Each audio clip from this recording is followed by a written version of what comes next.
Okay, in this video, we're going to talk about another interpretation of a vector line integral. We're going to suppose that the vector fields that we're given are velocity fields. So it could be something like wind or water flow, where the vectors in the field represent the direction of the flow, and the magnitude of the vectors represent the speed.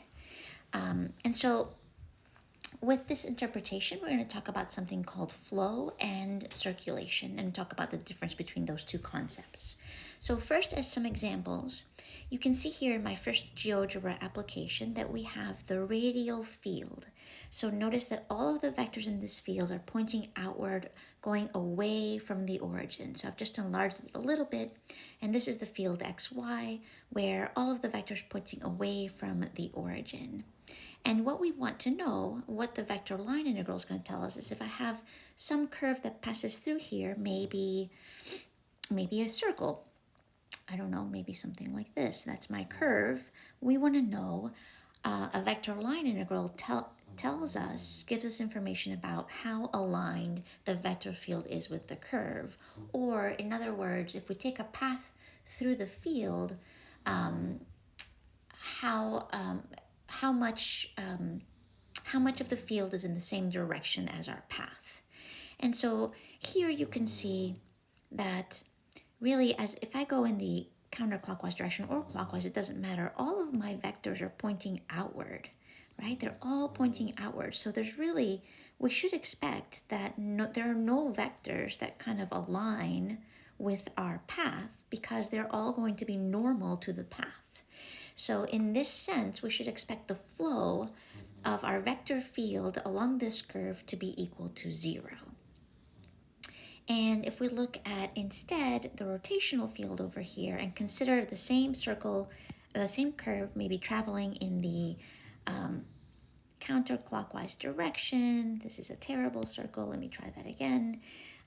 So in the counterclockwise, I'll make it much smaller but easier direction, you can see here that we ought to expect that our flow should be pretty high because the vectors in the field are traveling in the counterclockwise direction along circles, so tangent to the circle. So we should expect here that the flow should be positive for sure and large. Right? Because if we measure how much our vector field is aligned with our curve, we should see a very strong alignment there. And so that is what flow measures. So this is not new. The only difference now is that we are thinking of, for flow, we're thinking of our vector fields as velocity fields. So if we consider flow, suppose that F is a velocity field.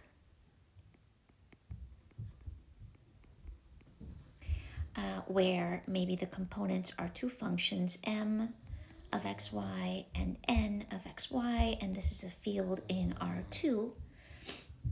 And we have a smooth curve C that is parametrized by R of t, smooth curve C, parametrized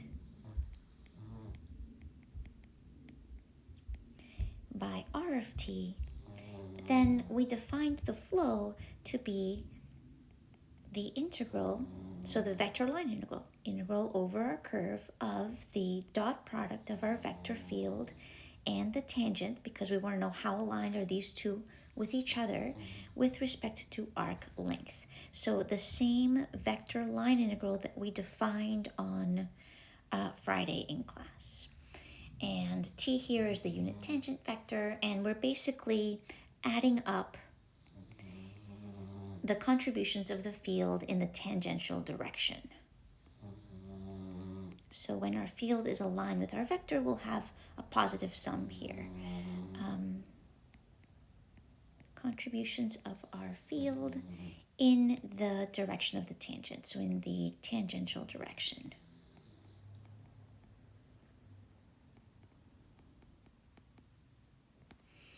Okay, so when we think about calculating the vector line integral, then we consider that we can work on that expression and say, all right, if we were to parametrize our curve with respect to an arbitrary parameter t, then this is going to become where, so if r of t is parametrized with respect to t and t is from a to b, then we can write our vector line integral in a way that we can evaluate it where t goes from a to b. We evaluate the vector field along points on our curve, so that's f of r of t, and that's the dot product with the tangent, which we know is r prime of t, divided by the magnitude of r prime of t, and our ds is our arc length differential, which is the magnitude of r prime of t dt. And so this is going to give us, these two terms cancel, and this is going to give us a way in which we can evaluate flow of the vector field along our parametrized curve. So this is a dot product of r prime of t dt. And this is one way in which we can evaluate these vector line integrals. And finally, another expression, another form that we saw earlier in the videos, and we'll see in class on Monday. So another form we mentioned earlier that if we write our vector field with components m and n, and we know that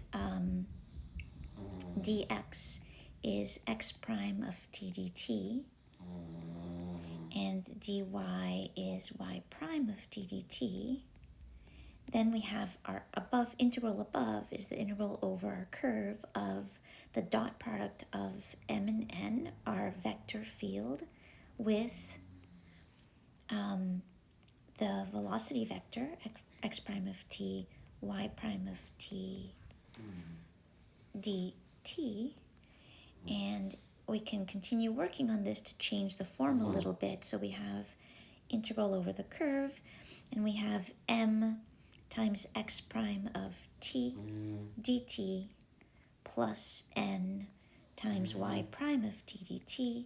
And finally, we can change this to a differential form where we have m dx plus n dy. So generally kind of a shorthand notation for our vector line integral. So we have done nothing different. We're just interpreting our vector line integral to talk about flow, thinking of our vector field as a velocity vector.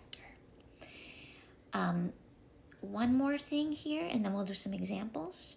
But one more note is that if we think of our curve as a closed curve, which actually the ones that I drew over our field were closed, but if the curve is closed,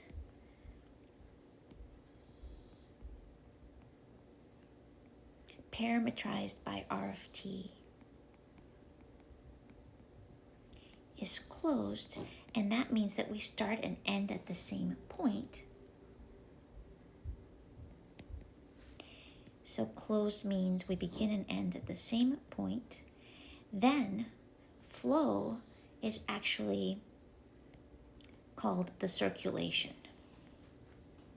So just some terminology here. The flow integral is the circulation of the vector field over our curve. So circulation is if our curve is closed, and our flow integral, we denote it a little bit differently when we have an integral over a closed curve. We do a circle around the middle of the integral symbol to denote that we are starting and ending at the same place. So when we define our vector line integral this way, over a closed curve, then this is the definition of circulation of the vector field over that curve.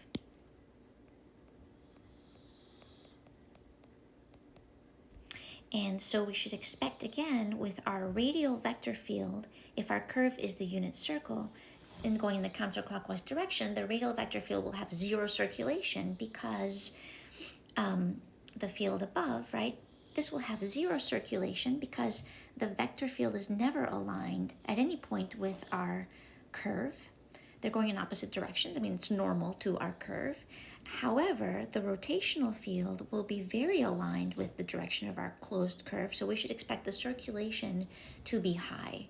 And so I'm using the term circulation when we're referring to a closed curve that's parametrized by R of t. So just introducing here 2 ideas of flow and circulation. In the next video, we'll do a couple of examples, and then we'll start talking about the idea of flux.